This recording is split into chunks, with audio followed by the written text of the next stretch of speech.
दोस्तों हम देख रहे हैं 10th 12th के एग्जाम के पॉइंट ऑफ व्यू से कुछ इम्पोर्टेंट क्वेश्चन। सेक्शन डी चल रहा है हमारा, जिसमें हमारे MCQs मल्टीपल चॉइस क्वेश्चंस आते हैं। तो कुछ क्वेश्चंस तो देखना पड़ेगा, क्योंकि इसका याद करने का क्या है, तुरंत एक दो बार सुना एक दो बार देखा तो याद ही हो गया। इसको तो देखने का जरूरत ही नहीं है। हमारे 4 अंक तो ऐसे मान के चलिए, जैसे हमारे सेक्शन सी में वो था ना, फिल इन द ब्लैंक्स और डू एज डायरेक्टेड, उससे भी सरल हैं। ये 4 अंक तो यूं मान के चलिए कि आपके बिल्कुल पानी पी रहे हैं, दूध पी रहे हैं। पानी क्या पी रहे हैं? दूध पी रहे हैं। ठीक है ना? इतने अच्छे अंक हैं दोस्तों। एग्जाम में कितने प्यारे प्यारे, पहले नहीं, पहले तो ये सेक्शन बहुत कठिन, बहुत ही कठिन एग्जाम होती थी, तो बहुत इजी हो गए यार। बहुत आपको जिधर देखो उधर से अंक ही अंक प्राप्त करना हो जाता है। ठीक है ना? तो अपन देखते हैं बोर्ड क्वेश्चंस पेपर MCQs जो आते हैं ना, MCQs वो देख रहे हैं। ठीक है ना? आज डेट है 4 नवंबर 2023। ठीक है ना?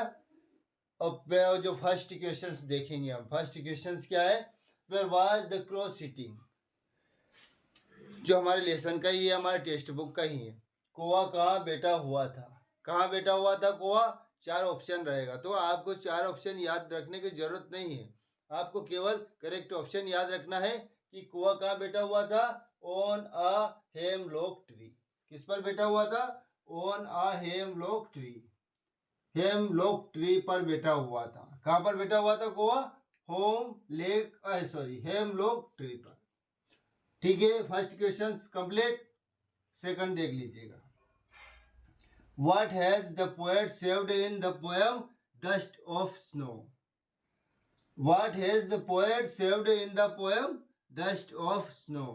जो Dust of Snow है ना, इसमें कवि क्या बचाना चाहता है? मतलब क्या क्या जो बचत होती है ना, कि क्या बचाना चाहता है, तो वो बचाना चाहता है क्या?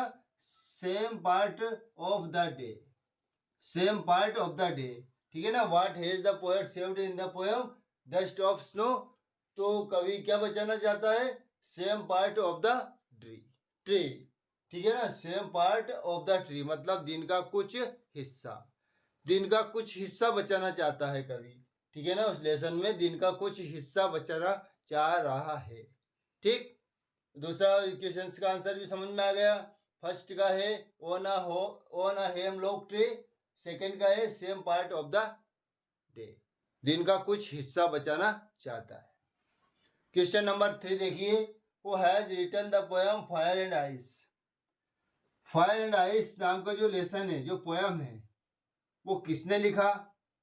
वो लिखा रॉबर्ट फ्रॉस्ट ने। किसने लिखा दोस्तों? रॉबर्ट फ्रॉस्ट ने लिखा। Who has written the poem fire and ice, Robert Frost ने लिखा। ठीक है, क्लियर है? ये देखते भी जाइए आप।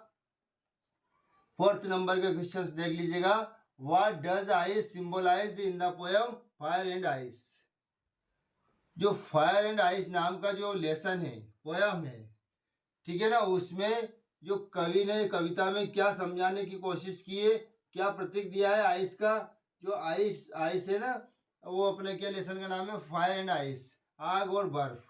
तो जो आइस है, आइस को किससे संबोधित किया है कि इसका प्रतीक क्या है? आइस का प्रतीक है दोस्तों पेन। क्या है?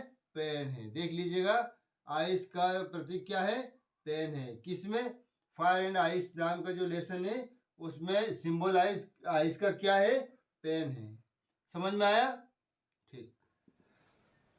What does fire symbolize in the poem fire and ice? जो फायर एंड आइस नाम का जो पोएम है, उसमें आग का क्या प्रतीक बताया गया है?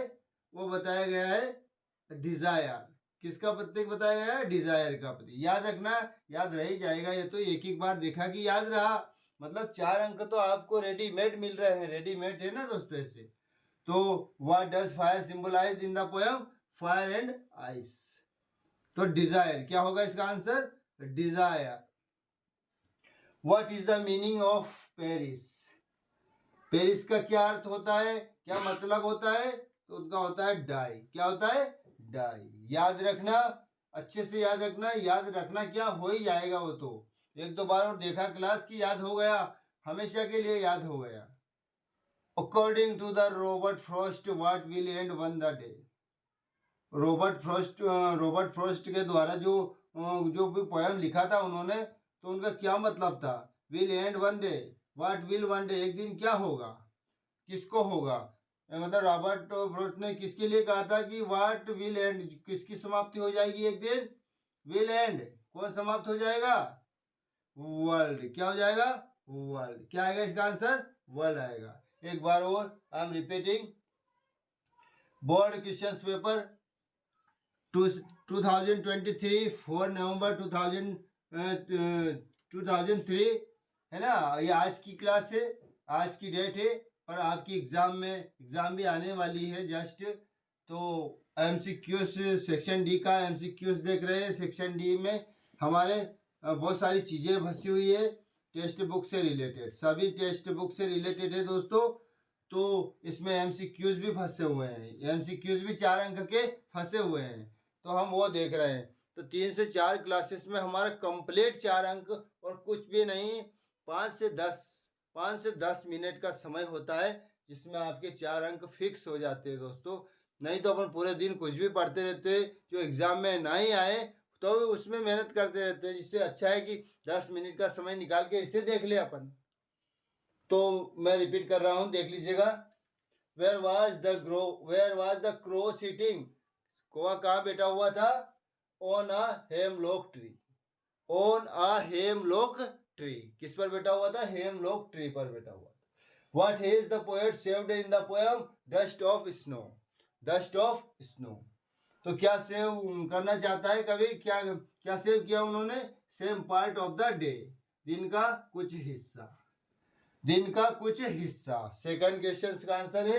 थर्ड का देख लीजिएगा, who has written the poem fire and ice. Fire and ice नाम का जो पोएम है वो किसने लिखा? रॉबर्ट फ्रॉस्ट ने लिखा। किसने लिखा दोस्तों? रॉबर्ट फ्रॉस्ट ने लिखा। ठीक है, next question, what does ice symbolize in the poem fire and ice. Ice का प्रतीक क्या बताया गया है कविता में? पेन बताया गया है। What does fire symbolize in the poem fire and ice. और जो है ना, फायर एंड आइस नाम का ही लेसन है, तो आइस तो पेन का बताया है, और फायर को किसका प्रतीक बताया है? डिजायर का प्रतीक बताया गया है। ठीक। What is the meaning of the Paris. Perish का मतलब क्या होता है, अर्थ क्या होता है? डाई होता है। क्या होता है दोस्तों? डाई होता है, याद रखना है। According to the Robert Frost what will end one day, एक दिन क्या खत्म होगा उनके अनुसार, रॉबर्ट फ्रॉस्ट के अनुसार? एक दिन खत्म होगा, वर्ल्ड खत्म होगा दोस्तों। ठीक है, एमसीक्यूज है। हमारी क्लास यहीं खत्म होती है, क्योंकि 7-8 क्वेश्चंस रहते हैं, 5 से 10 मिनट का समय होता है। Thanks for watching me, thanks for listening me. And एक और रिक्वेस्ट करना चाहता हूँ दोस्तों, प्लीज़ आप सब्सक्राइब ज़रूर कर दें। हम भी कभी तो डिजिटल बोर्ड लाएंगे, उस पर भी पढ़ने की हमारी बहुत इच्छा है, बहुत जल्दी उसे कोशिश करेंगे। तो आप सब्सक्राइब जरूर कर दें, लाइक भी जरूर कर दें। Thanks for watching me, thanks for listening me, thank you very much.